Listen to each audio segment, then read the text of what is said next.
चालू कर दे। सो रहा है अजी। नमस्कार, 5 मिनट लेट। नमस्कार, सत श्री अकाल, गुड इवनिंग, वाहिगुरु जी दा खालसा। वो कमेंट कट्ठे चले गए यार, कट्ठे दिख रही हो क्यों कोनी? कॉल को ऐड हो रहेगा, बाद में वीडियो अपलोड कर दिया, या नहीं करना चाहिए। हाँ जी, नमस्कार, सत श्री अकाल, गुड इवनिंग, वाहिगुरु जी दा खालसा, वाहिगुरु जी दी फतेह। 10वीं क्लास का पहला पाठ चल रहा था। पहले पाठ के अंदर बहुत कुछ चलते चलते बहुत कुछ आगे तक हम आ गए। आ जाइए आप सभी, आ जाइए। आते ही मैं शुरू कर दूंगा, अगर नहीं भी आए तो भी शुरू कर दूंगा, 2-4 आए तो भी कर देंगे शुरू। हमें तो शुरू करना है। सर जी के कह रहे तू? सर जी बता, तेरा कमेंट देखा पे तो।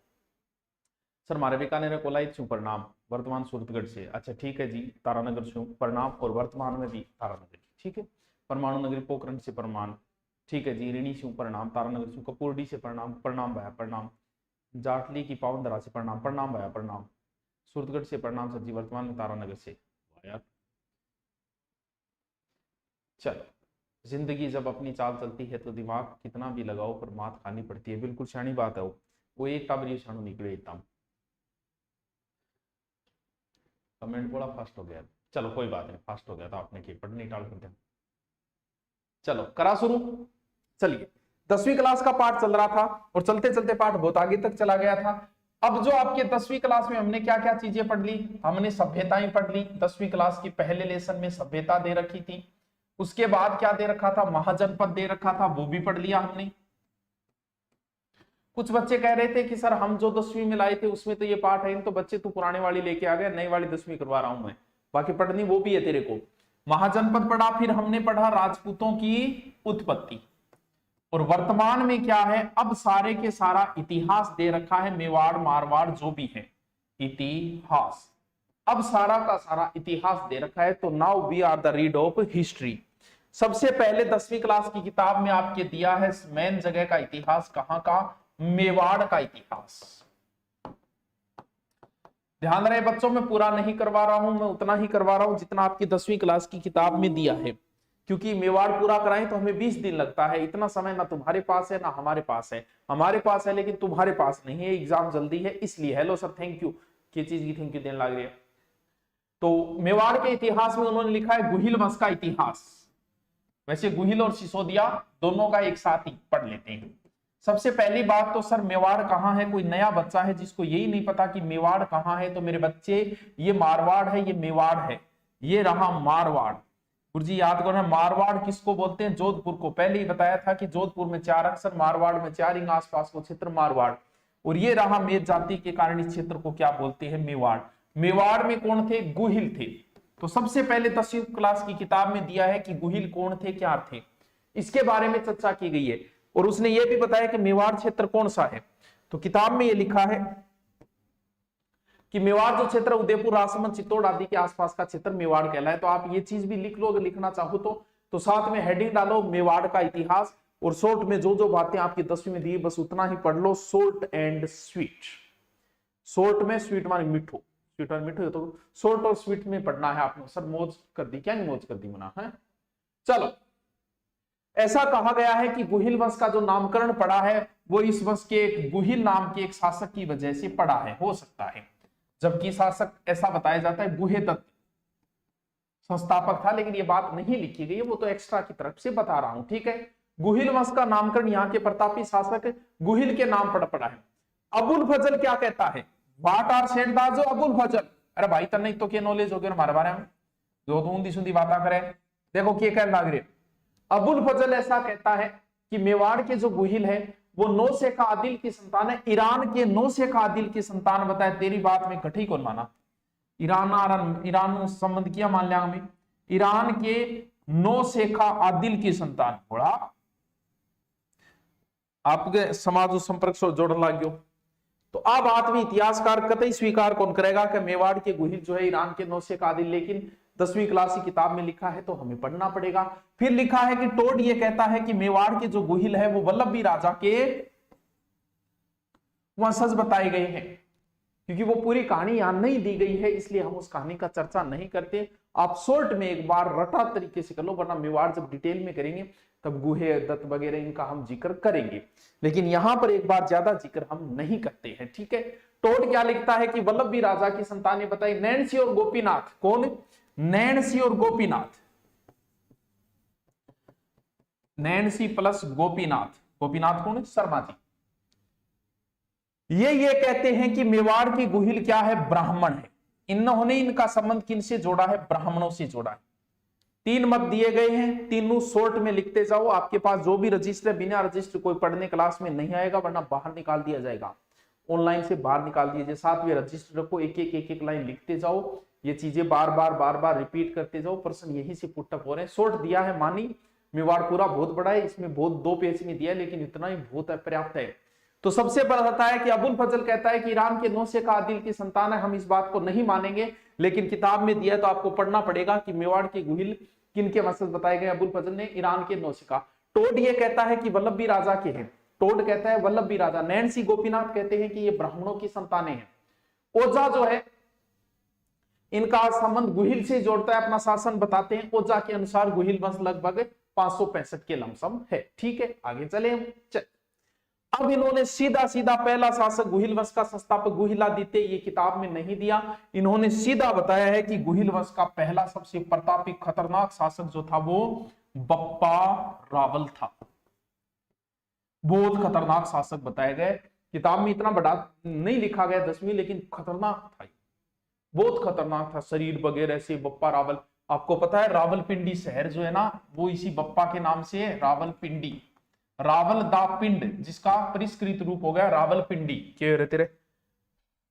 तो पाकिस्तान का राव कहते हैं कि इधर वाली साइड कभी बप्पा गए थे, कुछ समय के लिए इस यहां डेरा डाला, तो लोग कहने लगे बप्पा दा पिंड, और धीरे रावल दा पिंड। बप्पा रावल है, रावल दा पिंड, और धीरे धीरे ये क्या बन गया? रावलपिंडी बन गया।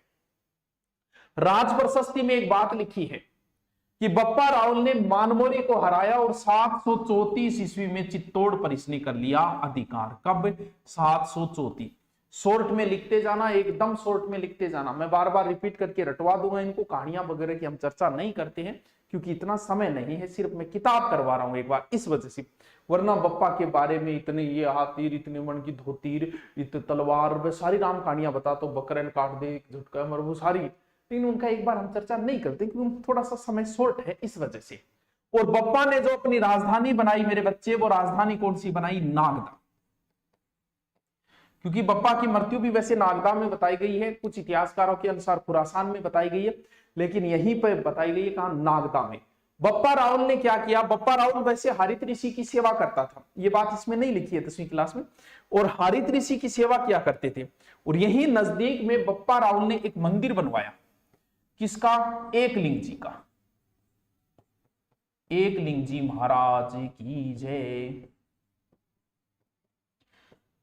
कैलाशपुरी के अंदर बप्पा रावल ने एक मंदिर बनवाया है, कैलाशपुरी में।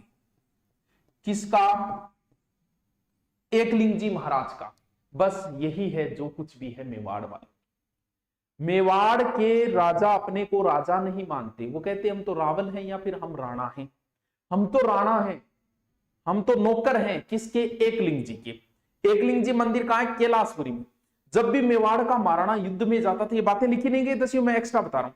जब भी मेवाड़ का महाराणा कहीं भी जाता था युद्ध के अंदर, तो एकलिंग जी का आशीर्वाद लेने के लिए आते थे, जिसे आशंका मांगना कहा जाता था।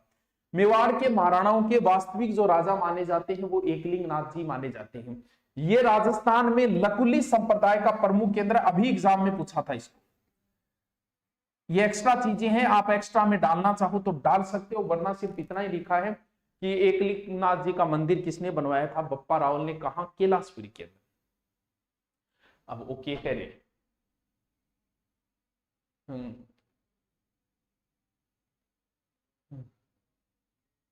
एक महीना और दिए जिया तिया दिखा यार कि करिए। 1 महीना ही तो है, 1 महीनों की तो आदमी काट ही दे, 25 साल काट दी क्या करिए। 1 महीना और दिखा के एक नाम। आर्थिक समस्याएं सबकी आती है, ये एक स्ट्रगल लाइफ है, हर किसी के जीवन में आती है। इस समय कुछ स्टूडेंटों की इतनी हालत हो जाती है कि उन्हें 8-10 रुपये करके अन्नपूर्णा में भी खा के आना पड़ता है। तो ये स्ट्रगल लाइफ है, हर किसी के जीवन में आता है। सोने की चम्मच लेके अगर आप पैदा हुआ होते तो राजस्थान पुलिस की तैयारी थोड़ी करते। आपके पिताजी को एमएलए एमपी तो है नहीं, आप तो किसान वर्ग से हो तो आपको तैयारी करनी पड़ेगी और हर व्यक्ति को स्ट्रगल देखना ही पड़ता है, भले हम हो, भले आप हो और भले कोई और हो। फर्क इतना है कि जब आप सक्सेस हो जाओगे तब वो कहानियां किसी को बताने लायक होगी कि मैंने ये देखा, ये स्ट्रगल देखा, और वो देखा, और वो देखा, और माचा के डाउन को दी में मां कर नीचे पड़ जाए तो पढ़ तो रहे। ए बात बाद में वो कब होगी, जब आप स्ट्रगल करके और कुछ बन जाओगे, वरना इन बातों को कभी कोई नहीं सुनेगा, किसी के पास समय नहीं है। कई बार कौन सुनेगा, बोल मेरे दिमाग तो वो तो मैं पढ़ लियो तो पढ़ लिया, दिमाग को इनके काम में लियो तो बिना मतलब ये अनयूज्ड ब्रेन बना लियो। गौरी शंकर ओझा, कौन? गौरी शंकर हीरानंद ओझा कहते हैं कि बप्पा रावल का वास्तविक नाम जो था वो क्या था? कालभोज था। ओझा के अनुसार बप्पा रावल या कालभोज वैसे एक ही है, कहते हैं कि इनका, जबकि और इतिहासकार कहते हैं कि बप्पा इनकी उपाधि है। जो भी हो, अपने को एक ही ध्यान रखना, बप्पा रावल या कालभोज एक ही है, क्योंकि वीर विनोद श्यामलदास जो है ना वो इनकी उपाधि बताते हैं कि बप्पा रावल जो है राजा का नाम नहीं है, ये एक उपाधि है वीर विनोद के लेखक श्यामलदास। सीवी वैद्य कहते हैं कि बप्पा रावल ने कुछ लोगों को, यानी यहां से विदेशी आक्रमणकारियों को रोक के इधर खदेड़ दिया था, इसीलिए सीवी वैद्य ने बप्पा रावल की तुलना की है किससे? चार्ल्स मार्टिन से। किससे?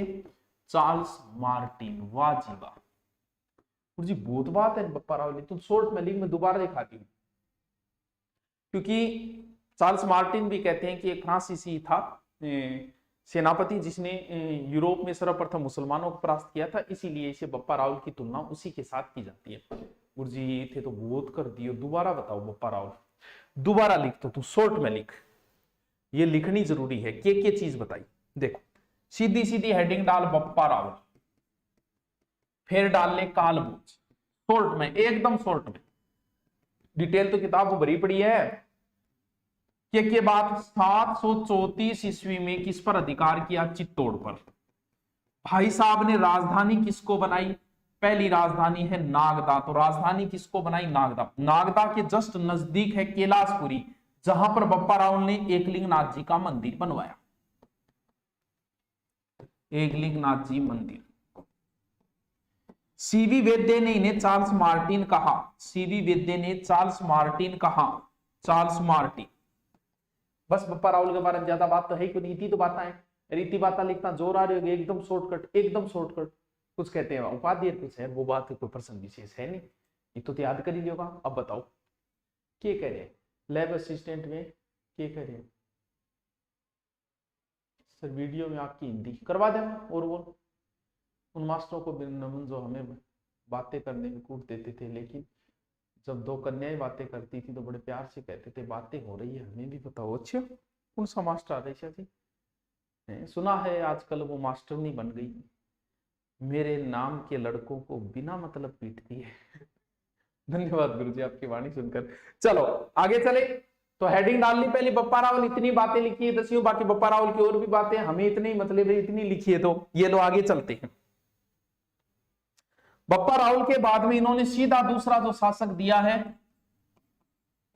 बप्पा रावल के बाद में सीधा दूसरा शासक जो इन्होंने दिया है वो दिया है जेतर सिंह, जो अलहट अल्लू रावल सबको गायब कर दिया। सीधा जेतर सिंह दिया 1213 से 1253। चलिए चलते हैं। कौन है? जेतर सिंह। देखो जेतर सिंह ने चित्तौड़ को परमारों से छीनकर अपनी राजधानी बनाई, ऐसा कहते हैं। यानी जेतर सिंह ने राजधानी किसको बनाई? चित्तौड़गढ़, परमारों से छीनकर।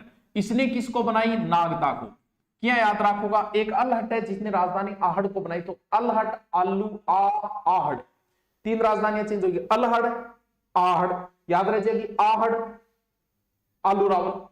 जेतर सिंह के ऊपर दो मात्रा है, चित्तौड़ के ऊपर दो मात्रा है, ये याद रखियो कि जेतर सिंह ने राजधानी किसको बनाई? चित्तौड़ को बनाई। बाद में जेतर सिंह का एक युद्ध भी हुआ 1227, राजस्थान अध्ययन की किताब में 1227 दिया, जबकि ये कन्फर्म डेट नहीं है 1222 से 27 के बीच में कभी हुआ होगा। कौन सा युद्ध? भूताला का युद्ध। बाकी राजस्थान अध्ययन ने 27 दिया, तो आप 27 ही याद करना आज के बाद में। किसके साथ हुआ जेतर सिंह का? इल्तुतमिश के साथ। इल्तुतमिश फेमस है, थोड़ा सा याद कर लेना। इसमें जेतर सिंह की वैसे क्या हुई थी? विजय हुई थी, इल्तुतमिश की हार हुई थी। इसकी जानकारी सर कहां से मिली? जय सिंह सूरी के हमीर मद मर्दन से मिली है। अभी इसकी जानकारी हमीर मद मर्दन ग्रंथ से इस चीज की जानकारी मिली है। भूताला का युद्ध, भूताला के जेतर सिंह की ओझा ने बड़ी प्रशंसा की है, दिल खोल के प्रशंसा की है, प्रशंसा में कमी नहीं छोड़ी कि दिल्ली के गुलाम वंशों में, दिल्ली गुलाम वंश चल रहा है, सुल्तानों के समय मेवाड़ के राजाओं में सबसे प्रतापी राजा अगर कोई हुआ है तो वो जेतर सिंह थे। और ऐसा भी कहा जाता है कि जेतर सिंह का समय मध्यकालीन मेवाड़ का गोल्डन पीरियड था, स्वर्ण काल था। वाह जी वाह। अब बताओ जेतर सिंह, हेडिंग डालो जेतर सिंह। 4 बातें जो है आपके राजस्थान अध्ययन में चारों लिखो। क्या बात है गुरु जी? ले दोबारा हेडिंग डाल जेतर सिंह। बस 4 बातें लिख ले। राजधानी चित्तौड़, परमाणु से छीन के राजधानी बनाई चित्तौड़। बस हेडिंग डाल दे भूताला का युद्ध, भूताला का युद्ध 1227। किस किस के बीच में? जेतर सिंह वर्सेस इल्तुतमिश। इल्तुतमिश। साथ साथ में नोट्स बनवा रही हूं, रिपीट मारता जाइए। लास्ट टाइम में जाओ नहीं, गाड़ी में बैठे बैठे बैठे बैठे बैठे हमें रिपीट मार के आग लगा दी पेपर के जाग। ठीक है। और इसकी जानकारी हमें जय सिंह सूरी के हमीर मद मर्दन से मिलती है। जानकारी हमीर मद मर्दन, हमीर मद मर्दन किसका? जय सिंह सूरी का। यो लोटावरो के कौन पल्ले पड़े सारे में नाम दो। लिखो जल्दी जल्दी। लिखे जो खत तुझको है तेरी।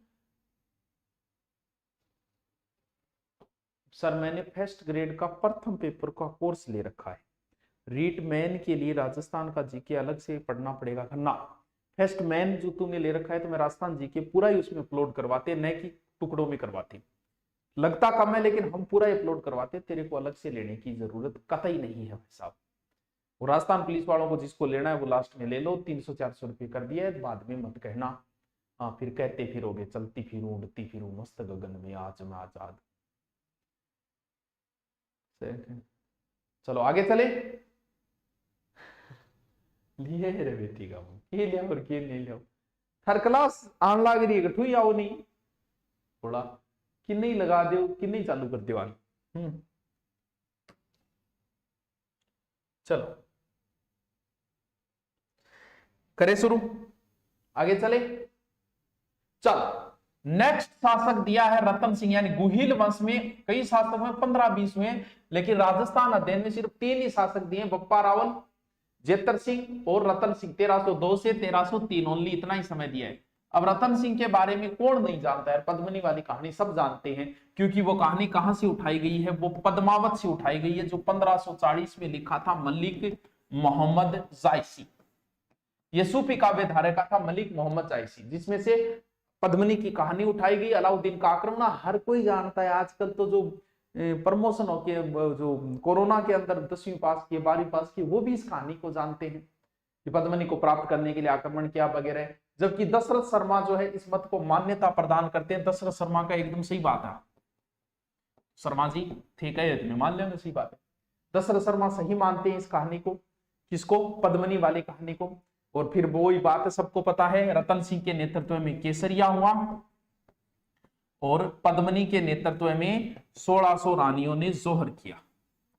देखो वो कहानी अगर मैं बताऊं 1 घंटा पूरा लग जाएगा। वो इंटरेस्टिंग तरीके से बना के रही है, वो पालकियां आ रही है, रानियां आ रही है, सारी चीजें मुंह देखा रही है। वो क्या करोगे, सबको पता है, वो तो ऑफलाइन बताई जाती है। यहाँ सिर्फ उतनी चर्चा कर लेते हैं जितनी एग्जाम, क्योंकि 20 दिन बाद तुम्हारी एग्जाम है?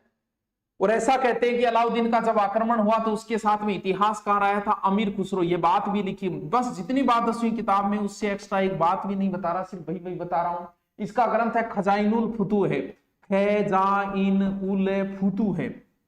किताब का नाम याद हो जो, काचा बादाम पाका बादाम, नाम याद करो, खजाइनुल फुतूह, खजाइनुल फुतूह है। ऊंट ऊंचो ऊंट की पूंछ ऊंची, 5 बार शुद्ध बोल के दिखा दे भाई, बात है। वो दोनों नाम है, खजाइनुल फुतूह है, खजाइनुल फुतूह। अमीर खुसरो की पुस्तक है खजाइनुल फुतूह है। वोटियां 12 लाग रही है पूरा, खजाइनुल फुतूह है। एक बोलो दखानी खजाइनुल फुतूह है। अमीर खुसरो की पुस्तक में भी इसका जिक्र किया है, इस आक्रमण का जिक्र किया। बोलो जल्दी से खजाइनुल। सर बता दो सर, आज आपने राजस्थान हिस्ट्री की क्लास ली थी क्या ऐप में? आज और कल क्लास नहीं आएगी ऐप में। दिव्या जाटोलिया राजस्थान की सोमवार को आएगी सारी क्लासें जो लाइव ऑन जीके बेंच की, वो सारी क्लासें बंद थी। क्यों? क्योंकि 2 दिन तक सभी बच्चों को एक जगह करके क्लास लगा दी, इसलिए। नहीं 10वीं बुक की कौन लेनी, मैं करा रही हूँ, वो पढ़ ले। खजाइनुल भुत्तू है सर, पद्मनी प्रथम पति क्या नाम था, प्रथम पति एक ही और रतन सिंह, वो तूने कठू ले गया है बेटिया बाप है, बोलो ठीक हो। खजाइनुल भुत्तू है विषय नाम है। देखो, अलाउद्दीन ने चित्तौड़ दुर्ग को जीता और जीत के इसका नाम कर दिया, अपने पुत्र खिज्र खां को सौंप दिया, खिज्र खां को सौंप के इसका नाम कर दिया खिजराबाद। बस इतनी बातें लिखी गई है। और गुहिल वंश का अंतिम शासक ये भी लिखी गई है। अंतिम शासक कौन है? अंतिम शासक है जी रतन सिंह। बस लिख लो, शॉर्ट में ही पढ़ना है, बहुत शॉर्ट में 10वीं क्लास की किताब करा रहे हैं, तो जल्दी से पढ़ो लिखो, पढ़ो लिखो, लिख लो जल्दी से, लिखो लिखो लिखो या स्क्रीनशॉट ले लो। अरे अब सी लिख लो, साथ में बराबर में रजिस्ट्री चला लो, एग्जाम के टाइम बहुत काम आओ। वो अड़ंगो 5 मई को हमारी कॉलेज की एग्जाम होगी, तो दोनों साथ में कैसे होगा? ऐसा तो हो ही नहीं सकता, कॉलेज एग्जाम के साथ में कभी ये एग्जाम नहीं होते। चलने वाले 2 कदम और चल गए होते तो जलने वाले थोड़ा और जल गए होते। आहा, सच कहूं वफाओं पे हर सा जाता तुम्हारी तरह जो हम। आहा, चलो चले आगे। अब सिसोदिया वंश शुरू हो गया। कौन सा वंश? सिसोदिया वंश। थोड़ी एकदम शॉर्ट में कहानी बताई गई है 10वीं क्लास में कि सिसोदिया वंश जो है वो सिसोदा ठिकाने से होने की वजह से क्या कहलाए? ये सिसोदा ठिकाने से आने की वजह से ये अपने नाम क्या, ये क्या लगाते थे? सिसोदिया लगाते थे। सिसोदिया वंश के शासक अपने नाम के आगे राणा, और सिसोदिया वंश का संस्थापक कौन था? राणा हमीर, जिसका शासनकाल 1326 से 64। अब चित्तौड़ को पहले साको वगैरह तारीख वगैरह पोंदेड़ी जब में कौन बताइए, गुरु नामानी मन बेरोल बताई कौन? चित्तौड़ का पहला शाखा जो हुआ वो कब हुआ? 1303। और नया वंश कब आया? 1326 के अंदर, यानी 23 साल तक चित्तौड़ अदर झूल में रहा। चित्तौड़ पर जब शासन था रतन सिंह का, उस समय सिसोदा ठिकाने का ठाकुर था कौन? लक्ष्मण सिंह। लक्ष्मण सिंह और इसके 7 पुत्र चित्तौड़ के प्रथम शाखे में रक्षा करते हुए मारा गए।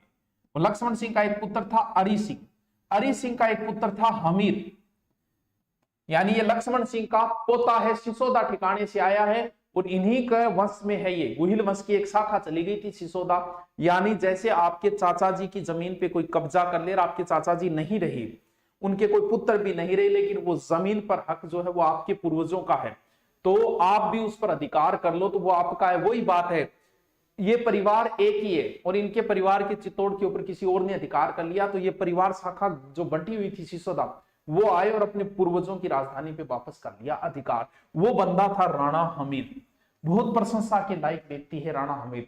सिसोदा ठिकाने का ये जागीरदार था और 1326 में इसने क्या किया? चित्तौड़ पर अधिकार किया था। ये गुहिल वंश की, ये सिसोदा वंश का एक प्रकार से, सिसोदा राजवंश का एक प्रकार से संस्थापक है। ये है कौन? ये सिसोदा ठिकाने के लक्ष्मण सिंह का पोता और अरी सिंह का पुत्र है। और इस आदमी ने मेवाड़ का उद्धार किया, क्योंकि 23 साल तक मेवाड़ अदर जुल में रहा, मेवाड़ का उद्धार किया, इसीलिए इसे मेवाड़ का उद्धारक भी कहा जाता है। ध्यान रहे, मेवाड़ का उद्धारक भामाशाह को भी कहा जाता है। ये बात तो एक्स्ट्रा बता रहा हूं ताकि कंफ्यूजन हो, राजस्थान पुलिस से पूछा जा चुका है। यह व्यक्ति इतनी विकट परिस्थितियों में भी शेर के समान रहा, इसीलिए इसे विषम घाटी पंचानन भी कहा जाता है। विषम घाटी पंचानन, जिसका अर्थ होता है विकट परिस्थितियों में शेर के समान। कहां दी गए से? ये कीर्ति स्तंभ प्रशस्ति में कहा गया है। कीर्ति स्तंभ प्रशस्ति में राणा हमीर को क्या कहा गया है? विषम घाटी पंचानन। और फिर इसका एक युद्ध भी बताया गया 10वीं क्लास, और भी कई उपनाम है, लेकिन जितने दिए उतने ही पढ़िए ना एक बार। सिंगोली का युद्ध, ये उनके लिए जिनको जीके बिल्कुल नहीं आता, शॉर्टकट में आपको नाको लगाना चाहे, सिंगोली बांसवाड़ा में पड़ता है। मोहम्मद बिन तुगलक की सेना को हराया था इन्होंने सिंगोली के युद्ध। ये दिया गया तो थोड़ा सा ध्यान रख लेना। बताओ टागरो की समस्या आई, क्या कह रहे सर आप वाली राजस्थान अध्ययन कैसे अच्छे से 12 बारी करवा दो मॉर्निंग क्लास। भाई करवाने लग रही हो बेटा। सर सेकेंडरी रिकॉर्डेड कल्चर में दुर्ग नहीं है, ऐसा तो हो ही नहीं सकता यार, दुर्ग नहीं हो, ऐसा कैसे हो सकता है? How can this possible? और क्या कह रहे हो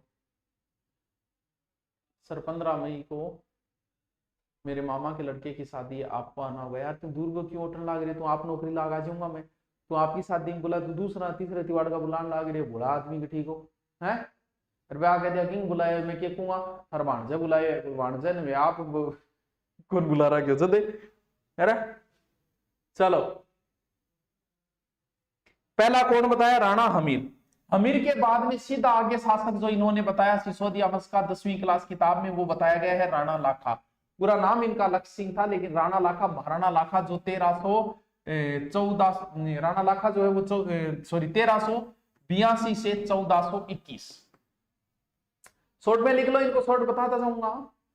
ऐसा इतिहास में ऐसा एक संयोग हुआ, क्योंकि इधर राणा लाखा थे और राणा लाखा के जो पुत्र थे उनका नाम था चुंडा, यानी यहां राज कर रहे थे राणा लाखा।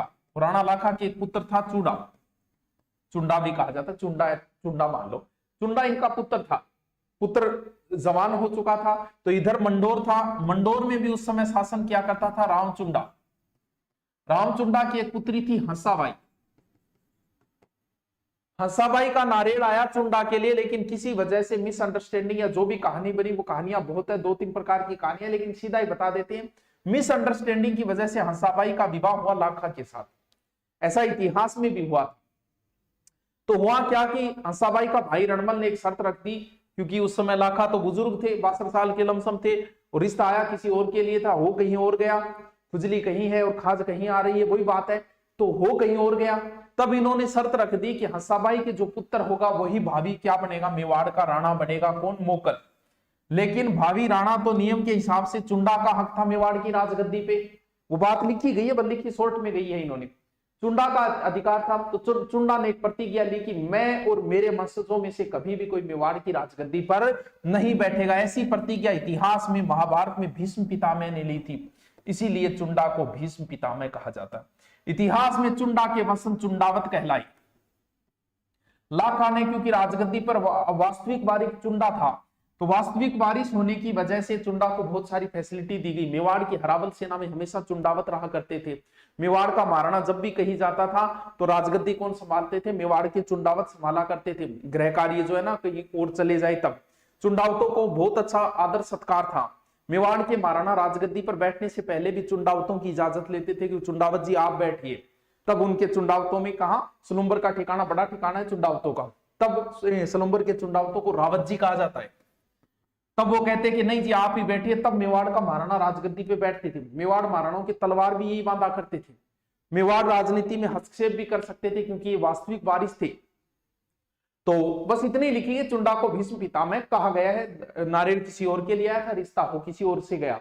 और लाखा के समय जावर में एक खान निकली थी चांदी की, बहुत फेमस है। मेवाड़ मजबूत हो गया, चांदी की खान निकल गई, चारों मेरे चांदी चांदी हो गई। तो शीशा जस्ता की खान निकली, चांदी की खान निकली, तो चांदी खान निकली तो जाहिर सी बात है मेवाड़ मजबूत हो गई गो। और यहीं पर लाखा के समय ही एक बंजारा था पिच्छू, उस बंजारे ने एक झील भी बनवा दी पिछोला भाई। इतनी बातें लिखी गई राजस्थान में। भैया लाखा के तो मजा ही मजा। लक्ष्य सिंह, लकी सिंह बड़ा किस्मत वाला आदमी था, बुढ़ापे में ब्याह हो गया, चांदी की खान निकले। भाई बात है थारे खेत में जी हाँ मोबाइल ही खान निकल जा, न्याल बने जो थे, हीरा पन्ना ही निकल जा, घरे चांदी खान निकल गई, न्याल हो गया। झील को आप ही बना दिया, थार घरे कोई कुंड बना दिया, भाई बात है न्याल हो रहा। लाखा लक्ष्य सिंह किस्मत में 3 आदमी है जगह काम में वैसा हो, बुढ़ापे में ब्याह, जाओ में चांदी खान याद रहे जैसी दुर्ग को नहीं थोड़ा चुंडाओ तो मांगी सेना ने, वो आगे ही नहीं, चुंडा के मस्त होंगे वो आगे। वीडियो में स्पीड का ऑप्शन क्यों नहीं आ रहा? तो स्पेशल टीचर लाइव के अंदर नहीं आएगा। भी लाइव में तो स्पीड टू जी मैं पढ़ायो को कोई पहले पढ़ाओगे क्या पढ़ाओगे जी भी, इससे आगे मैंने पढ़ाया ही नहीं तो तू स्पीड क्या बढ़ाओगे पहले तो बता। अब इस मैटर को तो पीछे ले जाके स्पीड बढ़ा सकता है, लेकिन तू जब रियल में हम चल रहे हैं तो मेरे आगे घट जाओ, तू बता जब मैं बोली हुई को आगे। तो लाइव में स्पीड का ऑप्शन नहीं आता, पीछे जाके आ सकता है, तू कर्सर को पीछे ले जा फिर स्पीड कर सकता है, समझियो। नेट में मास्टर जी है तो वो तो मौज कर दी सर, क्या मौज कर दी। चलो आगे चले, आगे चले, चलो गुरुजी फिर आगे भी चलो। चलो मेरी बात सुनो सर, तेरी बात कौन सुना, ये तो बस शॉर्ट में लिखता जाओ, रट्टा मारता जाओ। हाँ इसके बाद में आगे को जो शासक दिया है वो दिया है मोकल, लाखा का पुत्र मोकल, जो शर्त के तहत जन्मा था 1421 से 33। चुंडा इनका संरक्षक था। क्यों? क्योंकि लाखा की जल्दी मृत्यु हो गई, मोकल उस समय बच्चा था। तब लाखा ने जाते समय कहा कि बेटा तू राजगद्दी पर तो कौन बैठा है, पर तू इनको संरक्षक बन जा। लेकिन हुआ ऐसा कि हंसाबाई चुंडा पे शक करने लगे, बोले या तो मेवाड़ में तुम रहोगे, हम तो चुंडो बोले ठीक है माता जी मैं जा रही हूँ। तब लागे कि मैं गड़बड़ करी मैं जा रही हूँ, लेकिन जाऊं गोली 500 भी आ जाऊंगा, मेवाड़ में कोई करे। तो चुंडा जो है वो कहां चला गया था? मांडू चला गया था। मांडू शासक की यहाँ जाके शरण ले ली थी। और एक दिन चाचा और मेरा, देखो पूरा इतिहास नहीं पढ़ोगे तो हमेशा कंफ्यूज रहा है, लेकिन क्या करूं, जितना 10वीं में उतना ही बताना पड़ेगा। ये खेता के दासी पुत्र थे। पूरी कहानी तभी समझ में आती है जब सेपरेट इतिहास को पढ़े, सेपरेट कभी फिर पढ़ेंगे, अभी सिर्फ एग्जाम लेवल और 10वीं में दिए उतना ही बता रहा हूं। चाचा और मेरा जो थे, मैं पापा इनके साथ मिलके और एक दिन मोकल की कर दी हत्या। अभियान पे जा रहा था, वहीं हत्या कर दी। इसके पीछे रीजन ये था कि एक छोटा सा ताना मारा था, तो ताना कभी फिर पढ़ेंगे। एक बार मोकल से संबंधित ऐसा कोई क्वेश्चन नहीं बन रहा है, इसलिए ज्यादा टेंशन मत ले, ज्यादा टेंशन आगे वाले शासक का ले, ठीक है। सरचुंडा की शादी नहीं हुई थी, भीष्म पिता कैसे हुआ? अरे किसने कहा शादी नहीं हुई थी? चुंडा के वंश चुंडावत कहलाए, वर्तमान में चुंडावत है। शक्ति सिंह के वंश सक्तावत कहलाए, अगर के वंश अग्रावत कहलाए, सिया के वंश सियावत कहलाए, जेता के वंश जेतावत कहलाए, कुंपा के वंश कुंपावत कहलाए, शेखा के वंश शेखावत कहलाए। भोला आदमी है, गठपड़ लियो तू, विवाह हो यदि तो वंश आगे चले आए, उनकी जैसी प्रतिज्ञा हुई इसलिए वो भीष्म पितामह हो गई है। ये तो हमने तुलना की है उनके साथ, क्योंकि ये राजगद्दी के प्रति हमेशा ईमानदार रहे थे जैसे भीष्म पितामह रहे थे, और इनके वंशज भी हमेशा ईमानदार रहे मेवाड़ राजगद्दी के प्रति, ठीक है। बड़ा आदमी चला, कुर्सी जुकाम लाग रही है, बिल्कुल ही कौन लाग रही है। नेक्स्ट जो शासक है वो है मेरे बच्चे राणा कुंभा, और इनका प्रश्न तो हमेशा आता ही आता है। राणा कुंभा का प्रश्न तो फिक्स ही मान के चलो एग्जाम में, और 10वीं क्लास किताब में बहुत सारी चीजें दी है राणा कुंभा से संबंधित। देखो चलो, मेवाड़ के नए राणा कौन बन गए? कुंभा। कुंभा के पूरे जीवन को कई पार्टों में बांट सकते हैं। कुंभा की समस्याएं 10वीं क्लास में नहीं दी, हम नहीं पढ़ेंगे। फिर कुंभा की आती है उपाधियां, 10वीं की क्लास में दी है, हम पढ़ेंगे। फिर आते हैं कुंभा के युद्ध, 10वीं क्लास में दिया है, हम पढ़ेंगे। फिर आता है कुंभा का निर्माण कार्य, 10वीं की क्लास में दिया है तो हम पढ़ेंगे। सारी चीजें आप देखो। कुंभा के सबसे पहले हम देखें कुंभा की उपाधियां। अब भाई कुंभा की इतनी उपाधियां थी, कितनी की याद करोगा? लो करो, 10वीं क्लास में तेरा 8-10 तो राणो रासो, हाल गुरु, दान गुरु, चाप गुरु, छाप गुरु, छाप गुरु, राजगुरु, सेल गुरु, परम गुरु, और नव्य भारत कीर्ति स्तंभ प्रशस्ति में कैड है, और हो गयो हिंदू सुल्तान, और हो गयो संगीत से संबंधित होने की वजह से एक उपाधि और है राणो रासो, अभिनव भट्टाचार्य, अभिनव भट्टाचार्य लो कर ले यार। राणो रासो, अभिनव भट्टाचार्य, हिंदू सुल्तान, हाल गुरु, दान गुरु, चाप गुरु, छाप गुरु, राजगुरु, सेल गुरु, परम गुरु, रट्टा मारो यहाँ करके राग लो। एक पूछे को मैं उपाधि से बता दियो जो किताब में दे दी है। अरे हिंदू सुल्तान, अभिनव भट्टाचार्य, नव्य भारत, हाल गुरु, दान गुरु, चाप गुरु, छाप गुरु, राजगुरु, सेल गुरु, परम गुरु, हो गए पूरा। आई लव यू जान, वो किन बोलने लग रही बेटी है। हिंदू पंथ ये नहीं है, हिंदू पंथ सांगो है घोड़ा। मैथ पढ़ा सकता हूँ मेरे कमजोर। अरे यार मैथ को के करा तो बेटा, मैथ का मार्कन 4 मास्टर ऑलरेडी। बताओ बताओ बताओ, जिस दिल में बसा था तेरा नाम हमने वो तोड़ दिया, होने दिया तुझे बदनाम, बस तेरे नाम लेना छोड़ दिया। ये पढ़ ले, याद हो गए? चलो आगे ना, रख दे आयो बस 5 मिनट में। कुंभा के समय, अब कुंभा के देखने क्या युद्ध, कुंभा के युद्ध भी तो दे रखे। कुंभा के समय मालवा का शासक था महमूद खिलजी, महमूद खिलजी। कुंभा और मालवा शासक के मध्य एक युद्ध हुआ जिसे बोलते हैं सारंगपुर युद्ध। कद हुआ 1437। इसी युद्ध की विजय के उपलक्ष्य में कुंभा ने क्या बनवाई थी, विजय स्तंभ, जिस पर अत्रि और महेश ने कीर्ति स्तंभ प्रशस्ति लिखी थी। बस इतना ही लिखा है, एक बार इतने पढ़े। विजय स्तंभ, कीर्ति स्तंभ, पूरी दुर्गों के अंदर वीडियो पड़े मेरे, वहां करवा रखी है। इसी पे, इसी विजय के उपलक्ष्य विजय स्तंभ, कुंभा ने कीर्ति स्तंभ का निर्माण करा, ऐसा लिखा है किताब में। कुंभा ने कीर्ति स्तंभ का निर्माण करा, जबकि विजय स्तंभ विजय के उपलक्ष्य ज्यादा याद रह जाए, कौन सी, सारंगपुर विजय के उपलक्ष्य में। अब कुंभा ने मारवाड़ से मंडोर को भी छीन लिया था, बाद में 1453 संधि के तहत वापस दे दिया। कुंभा के समय गुजरात का शासक था कुतुबुद्दीन शाह। कौन है, कुतुबुद्दीन शाह। ए दोनों नीचे ही नीचे आपस में मिल्या, गठे मिल्या चंपानेर में। दोनों मिलके रोया, बोले यार तुम वो तकड़ो आ रहे हो यार, अपन दोनों देख देखिए हमारा लाग रहे।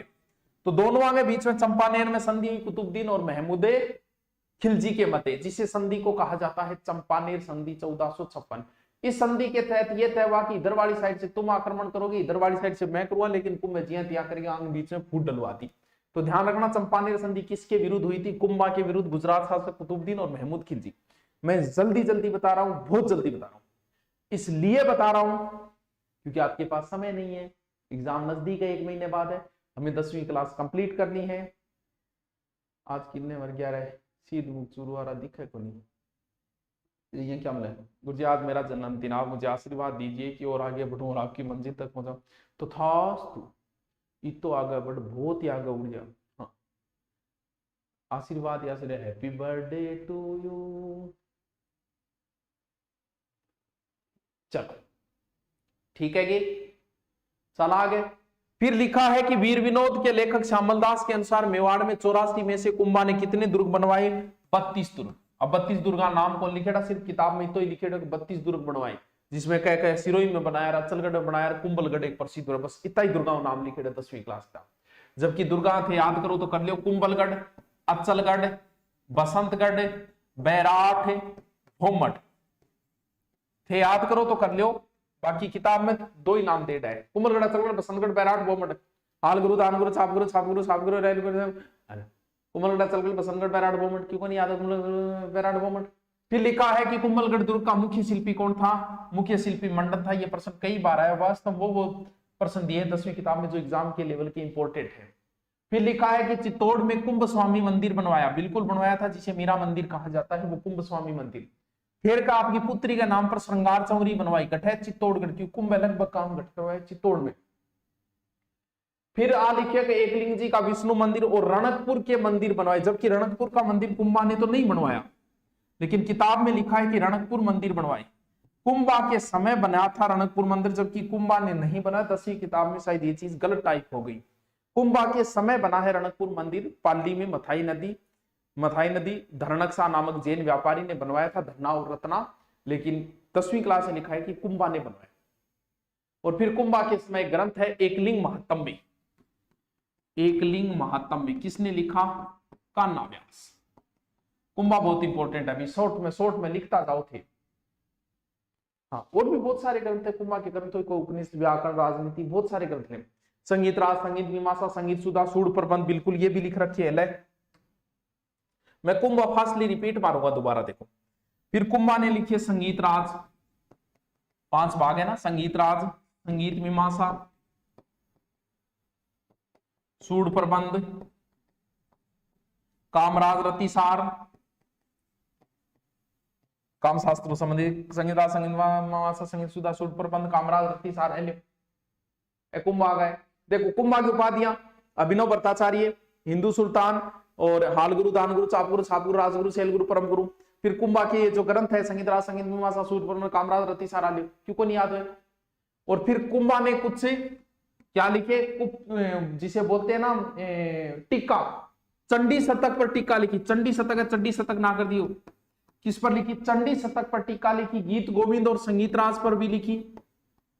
और गीत गोविंद, जयदेव के गीत गोविंद, ये 3 जो है वो टीकाएं लिखी, अलग से लिख लेना, कुंभा द्वारा लिखी गई टीकाएं। चंडी शतक, गीत गोविंद, किसकी, जयदेव की गीत गोविंद पर टीका लिखी थी, और संगीत राज पर भी टीका लिखी।